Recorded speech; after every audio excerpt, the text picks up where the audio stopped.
Mahdi Melaye, CEO Dataformance, chercheur en intelligence artificielle au Canada, Montréal. Dataformance, c'est une entreprise montréalaise. Halina bio récemment fait Tunis, on travaille entre Montréal, Toronto et Tunis. Dataformance est spécialisée dans la mise en déploiement des systèmes d'intelligence artificielle et on fait de la recherche appliquée aussi. Nous ce qu'on appelle le computer vision, c'est-à-dire l'extraction de la sémantique à partir de vidéos, images, ou nous aussi des systèmes prédictifs grâce à des solutions qu'on a déjà développées et déployées sur plusieurs banques nord-américaines notamment.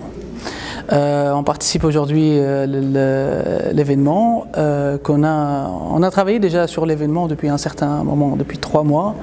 J'ai rencontré plusieurs acteurs en Tunisie pour discuter un peu l'opportunité que la Tunisie a par rapport à l'intelligence artificielle, parce que c'est un train qui a déjà démarré, mais c'est un train qui roule un peu lentement jusqu'à maintenant, c'est-à-dire on est capable de rattraper. On est au tout début de cette révolution technologique, et à mon avis, c'est-à-dire si dans les 5 prochaines années, on prend les bonnes actions par rapport à l'intelligence artificielle, on est capable de garantir des retombées économiques pendant 50, 70 ans, je suis sûr et certain. Et ça a été déjà démontré et mis en application par plusieurs pays comme le Canada, comme la Chine, les États-Unis. Je participe aujourd'hui au Tunisia Smart Industry pour notamment mettre un peu l'accent sur la nécessité d'adopter rapidement une stratégie nationale en intelligence artificielle. La stratégie nationale peut être un travail bottom-up. Ça veut dire qu'elle peut être constituée déjà par des acteurs plus industriels, des entreprises, des startups, des grandes entreprises qui veulent prendre ce virage-là et à un moment donné, avec une stratégie, on sera capable de, par exemple, d'ajuster tous les besoins institutionnels, bancaires, etc. pour encourager un peu ce virage-là et l'adopter correctement et dans un bon timing.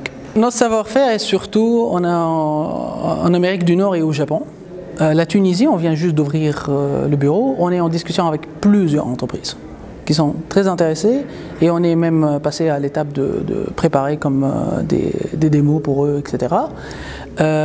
Très probablement, les entreprises tunisiennes, particulièrement bancaires et manufacturières, c'est un peu notre priorité aujourd'hui. Et je pense qu'il y en a plusieurs entreprises qui sont comme data ready. Ils ont déjà les données nécessaires, l'infrastructure nécessaire pour initier ce genre de projet. Donc oui, mais dans les prochaines semaines, je veux dire. Donc le bénéfice d'adopter un projet en intelligence artificielle peut s'identifier de deux manières.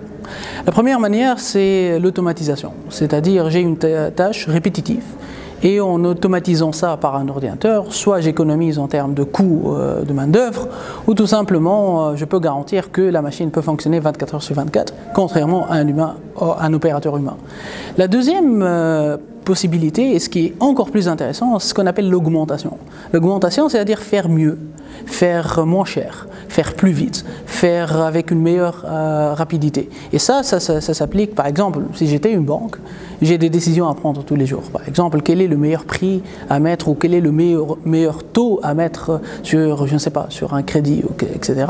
La machine est capable de faire ça mieux. Pourquoi? Parce qu'elle serait capable d'agréger énormément plus de données qu'un opérateur humain. Et ça a été prouvé et déjà mis en exécution partout presque dans le monde.